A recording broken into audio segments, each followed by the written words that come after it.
Deci omul ăsta ne va duce acasă la el să vedem cum se prepară cacao de la stadiu de fruct. No, just go and see.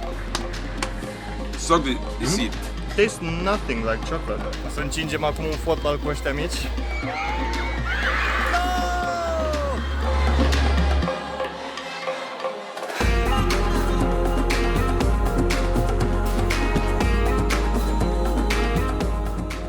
Ca să vă țin puțin la curent, ieri am ajuns în Panguma, un sat în mijlocul lui nicăieri, iar Gaz și Nima au lucrat ieri la clinică, care e la 5 minute distanță de locul unde stăm noi acum.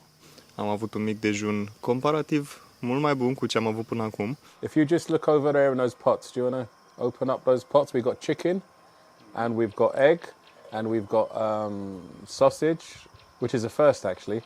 Peisajul e fantastic peste tot unde te uiți, chiar cred că este cel mai bun peisaj de l-am avut până acum, pe unde am stat. Este și mai răcoare afară, comparativ cu zilele trecute. Haideți să vă arăt și casa, să vă fac un tur. Deci aici e o bucătărie, dar n-ai de ce să stai aici, stai afară, că e foarte cald și plăcut. Holul. Și aici sunt camere, sunt condiții minime. Dar trebuie să ne descurcăm cu ce avem, nu? Curentul nu merge decât după ora 6:30-7 până pe la 11-12 noaptea, deoarece atunci reduc și ei consumul la spital și nouă ne rămâne, practic, energia rămasă în baterii de la panourile solare. E bine că ne-au pus o plasă de asta de țânțar la pat, totuși. Și mie mi se pare foarte amuzant că ne-au pus o pătură, în caz că ne e frig. Și nu, apa nu este potabilă, are un puternic miros de fier. Camera mai e cum mai e, dar haideți să vă prezint baia. Asta este una dintre băi. E inundat peste tot pe aici și cel mai rău este cu dușul. Da, astea sunt condițiile. Ce să-i faci? Și asta e a doua baie. Nu prea am cum să vă arăt de cu blițul la telefon, dar sincer n-aveți ce să vedeți. Ia uitați-vă, frate, ce drum și-au făcut furnicile astea. Mamă. Vreau să vă reamintesc de motivul acestor expediții în Africa, ce anume mini-documentarul despre misiunea dentară din Sierra Leone. Puteți viziona acum toate cele 3 episoade, o să vă las un link în descriere și, ca de obicei, vizionare plăcută. Only in Sierra Leone.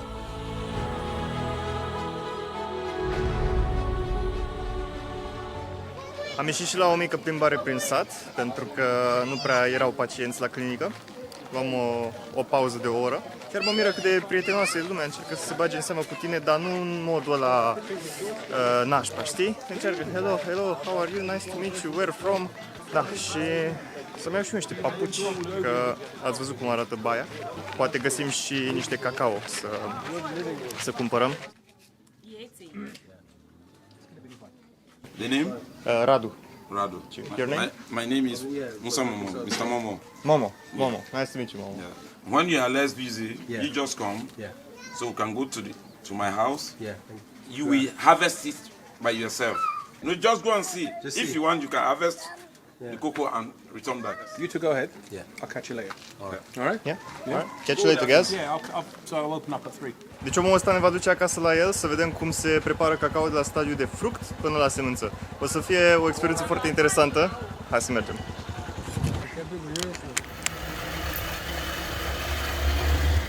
We could have hired motorcycles. Yeah? We would have been fine, man. Yeah, really. This is the place. Oh, this is the place we're at. Thank you so much.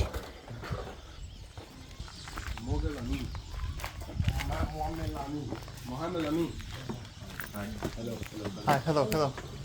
Ce am intrat în casa oamenilor ăstora. Sper că nu scot maceta și ne taie. Asta este arborele de cacao, iar aceste fructe conțin boabele de cacao, din care se face ciocolata pe care o știți. E interesant că cresc așa pe trunchi direct. Astea sunt niște fructe numite soursop, dar ei le numesc sweet sharp. Nu știu dacă le vedeți acolo în copac, dar omul meu ne caută unul copt. Is that ripe? It's more suspiciously like a Fructul ăsta se va coace mâine, a zis? Let's go. Let's go? Tomorrow in the evening, I'll prepare it for you. Am revenit la prăvălia lui Momo, care ne-a spus să ne întoarcem ziua următoare pentru a prepara cacaoa și pentru a încerca mai multe fructe tropicale. No problem. Yeah, see you tomorrow. Yeah, thank you. Thank you. Yeah. Thank you so much. Yeah. Poți să-ți dai seama când oamenii chiar au intenții bune. Deci tot ce mai rămas acum e să-mi iau papucii de la băiatul ăsta. Side quest completed.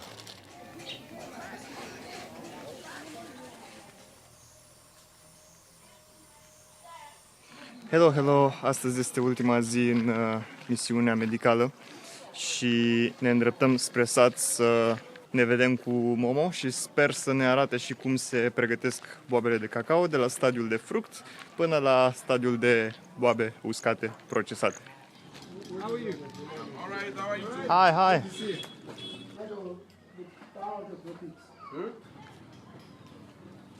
We have to broke it, Yep. And open it, yeah? open it, Oh, that is cool. Oh, wow! suck the seed. Just suck it. Just suck the seed. Yeah.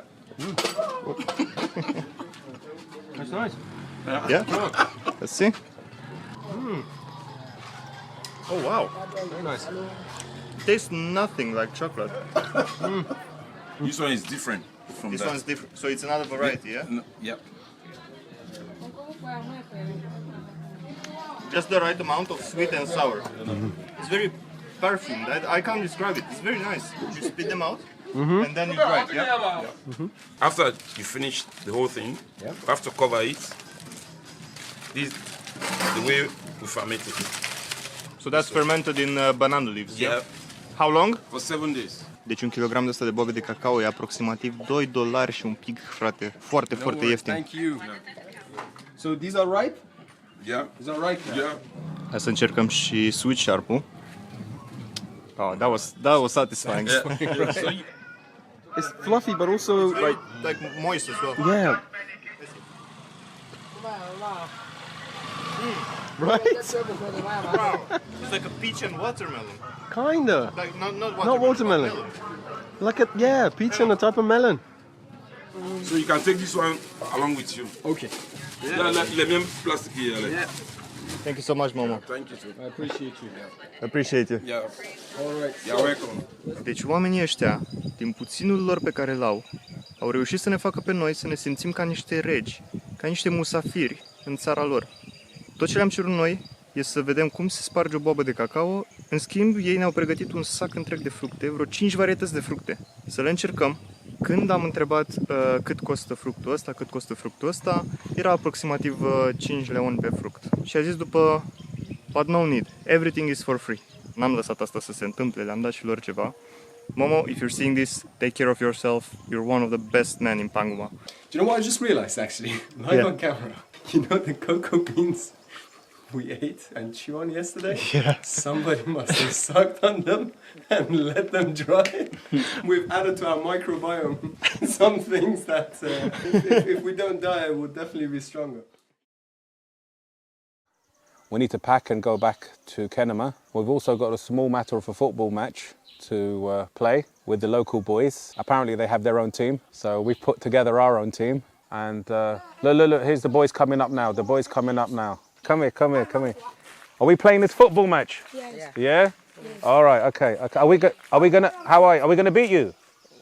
We're gonna beat you. Yes, sir. You think so? Yeah. Yesterday you said you're gonna beat me. You finished school, yeah? You study hard? Yes. You sure? Yes. You look, you're a businessman. You're a businessman. The phone's always going. Yes. Money never sleeps. Yeah? All right, listen. About 1 o'clock we got the match, yeah? Be ready. Yeah? Because it's going to be serious. So, Antonin, how old are you? I'm 12 years old. You're 12 years old. And you said you want to be a doctor when you grow to be big. Yes. Why is that? Because doctor is more better than you just sit at the tongue going to the bush. I want to learn. You want to learn. Yes. That's very good. Mohammed, what do you want to be when you grow up? To be a politician. Be a politician. And the rest of you guys? No, I want to be a doctor. Just he wants to be a politician. Yes. The rest of you all want to be doctors. O să încingem acum un fotbal cu ăștia mici. Mergem spre teren.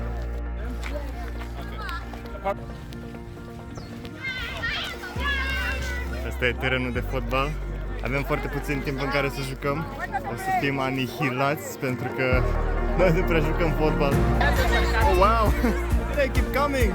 Yeah, so we just decided to play a five-a-side football game with some boys. They've brought us here. The crowds have come out. And we've even got a referee that turned out of nowhere. Yeah, where did he come from? I don't know. I said, he's the referee. Yeah. Do you guys are lucky? Yeah. You support us? Yeah. Because we're not very good.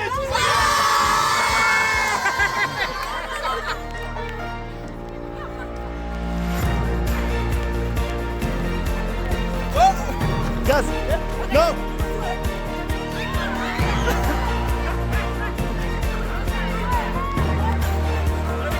There you go. E incredibil de cald, deci nu vă imaginați cât de cald poate să fie. No! No!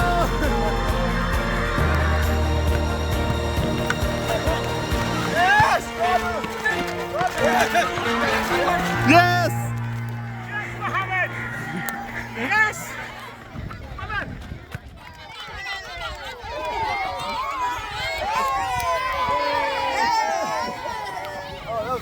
Yeah, even if we lost, it doesn't matter. Yeah. Hey! Suntem înapoi spre Kenema acum, am făcut o pauză și priveliștea e magnifică.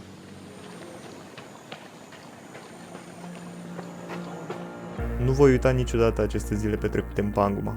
Peisajele tropicale, Momo, meciul de fotbal cu copiii și chiar și spitalul care ne-a primit și ne-a cazat mi-au rămas aproape de suflet.